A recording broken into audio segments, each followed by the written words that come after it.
Во изминатите повеќе од 3 месеци од појавата на пандемијата, само едно дете на 10-месечна возраст досега од Македонија почина од COVID-19, а мал е бројот и на инфицирани случаи. Педиатрите сметаат дека за среќа најмладата популација е имунолошки поотпор на новој вирус и оти за сите кои работат со деца, ова е нова ситуација. Ако пред појавата на пандемијата лекарот Никола Филев дневно прегледувал по 90 деца, сега тој број бил само 1 до 2. Се смета дека се поотпорни на овој вирус, дека се можни преносители.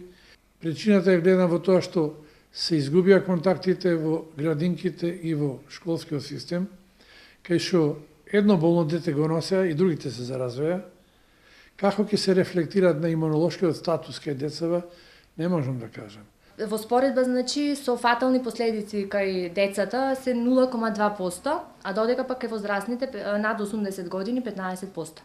Дечињата, како што кажав, се најнезасегната популација, затоа што тие се здрави, претежно здрави деца, освен деца кои што имаат придружни заболувања како астма. Ангелеска вели дека кај најголем дел од децата симптомите биле со лесна клиничка слика или воопшто и да ги немало.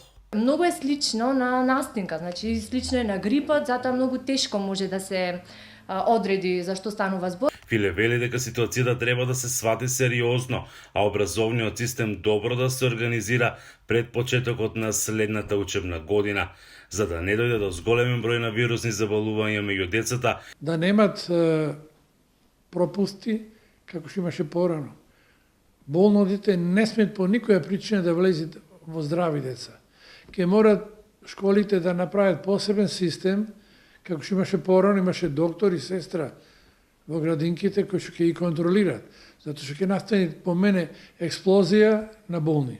Досега во Македонија, според Институтот за јавно здравје, се регистрирани 170 случаи на деца на возраст до 9 години заболени од COVID-19, додека од 10 до 19 годишна возраст 172 случаи. Од Охрид за Гласот на Америка, Мики Трајковски.